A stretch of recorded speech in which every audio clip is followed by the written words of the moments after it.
Hey guys, danheilman here. This is going to be another Summoners of Glory video. Okay, I'm on a different account today. This is my free-to-play account. So I want to go through a couple things you want to do when you first start the game, how to first set up your team, what you should focus on first. So let's begin. Okay, first I'll talk about your team.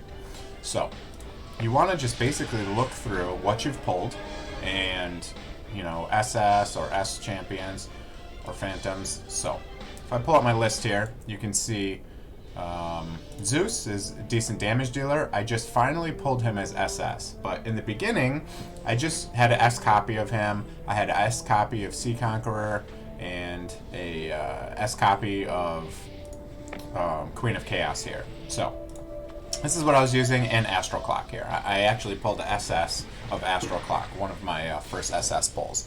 So, if you can see on my list here, Astral Clock is a decent turn meter slash attack bar increaser and decreaser, actually, and he has a small heal, so definitely decent. I put him here around 6. It might be a little bit higher because he's also a healer. He also has the immunity to CC, which is kind of amusing. So I don't see a lot of people use him, but definitely a decent phantom. So I'll use him just because I have an SS copy. You really want to use SS copies of phantoms. They're just a lot more powerful than S, and there's no way to go from an S to an SS phantom. So now I'll kind of show you what I do. So now I was using my Zeus here. So he's level 28 now, and I just pulled my SS copy. So let's show you kind of what I'm going to do now. So first thing I'm going to do is I'm going to make sure there's no runes. I already removed them. Make sure he's not locked. And what I'm going to do is first I have to remove him from my formation. So I will just remove, and I will add my new Zeus that I'm going to be using. So let's add him in there.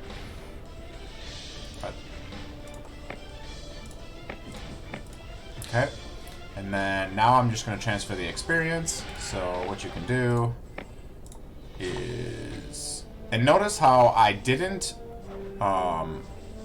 Evo any of these S phantoms that I'm using here, but I did Evo my SS, and there's a reason I did that. Okay, so now let's work on my new Zeus here. So I just pulled my Zeus. Let's show you how to replace everything. So I hit evolution. Let's go to upgrade, and I'm just going to eat my old Zeus here, and you'll see I almost get the same amount of experience here. So we'll do that. Upgrade him.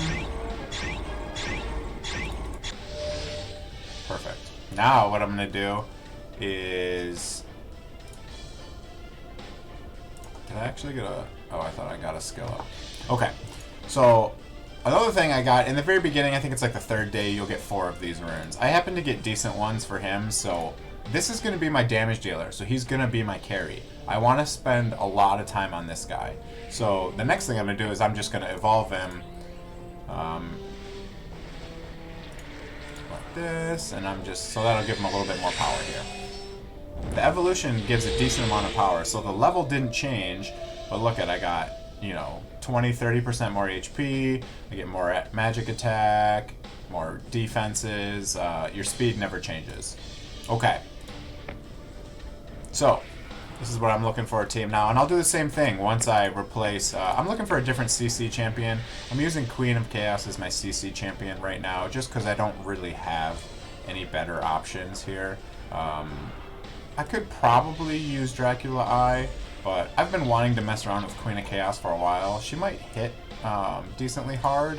She has this ability here, whips all enemies 9 times for 22% physical, and the confusion is kind of cool. The confusion means that the enemy will sometimes attack their own team, which is kind of cool. So it's a form of CC, not as good as a stun or anything like that, but yeah. So I'm gonna use her, mess around for a little bit, and Sea Conqueror, one of my favorite phantoms. She is great for attack bar, so I'll just use her until I get an SS copy. So that's kind of what you do for formation here. And since I had this up, you know, you want to choose 1 or 2 damage dealers, 1 CC, you know, 1 turn meter, and a healer if you want. So you want to just kind of pick 1 to 2 from this category, you know, one from this category, one from this category, and then if you only choose one damage dealer, then you can use someone like, you know, Goddess Zoe or Puppeteer as well. So that's kind of how you want to choose your team. And what do you want to focus on? So when you're this early, you basically just want to go ahead and focus on doing your daily content. You know, do your warrants, do all your king warrants, go through and do some of the daily quests for gems. But the main thing you want to focus on is the storyline. You really want to get deep in the storyline, because you'll get a lot of experience for doing the story, and it'll also unlock a lot of other activities. So like right now, you don't really want to focus on gear. Notice how I have all 1-star gear. You don't want to focus that until you unlock and be able to get higher level gear. So, you know, the story is the key to everything here. All your activities here, before I do this here. So if you, let's see what I have locked here. So if I go here, you'll see these are locked, and they'll say complete the story to continue, right? So the next one I want to unlock is the Sea King story here, and use chapter 6, and then Crystal Forge and use chapter 8. So that's definitely why you want to focus on this. One other thing to increase your overall power and help you clear some content is, I'm sure you probably have some XP phantoms built up. Those are really good if you're, especially if you're below level 60. So I'll just throw some into my Zeus right now just to show you, you know, how much experience you can get through them. So you just hit this upgrade button here and grab a couple of these. I always leave one for the Anabasis. You can eat it if you want. So there you go. Now my now Zeus is my, you know, close to my strongest phantom. He's probably going to help even more than my Astral Clock is. My Astral Clock's kind of just there to tank, heal.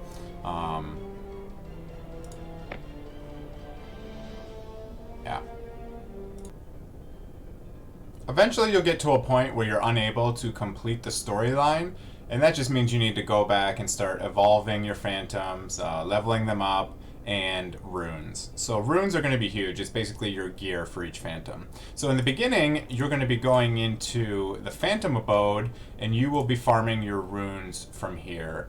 Once you get strong enough, eventually you'll be able to get into the demon fortress, and you'll finish farming your runes in here, because, you know, once you get down here, you can get legendary runes to increase your phantom power. For the phantom abode, you can only get up to the blue runes. Sorry, let me show you right here. You can only get up to, you know, rare runes. You can't get up to legendary runes. So that's how you get runes. So I did the Phantom Abode and got some runes, and I'll just kind of show you what I put on my Astral Clock here. I put the 4-piece self-healing, because that gives me 15% HP, and it also gives me a 10% heal at the end of my turn, which is pretty useful, just to keep him alive. You know, he's my support, so I don't really care about his damage. I just want him to stay alive. He heals my other teammates and gives me more attack bar, so it's always useful. You definitely want to, you know, decide which runes you want for each type of phantom. Okay, that's my first beginner video on my free-to-play account. Let me know if you like this content, if you want me to continue making videos like this. Normally I just make content on my main level account, which is, you know, near the end of the mid game of this game here. I haven't unlocked the last dungeon yet, so let me know if you like this video. Comment below, subscribe to my channel, and give the video a like if you'd like it. Thank you. See you guys.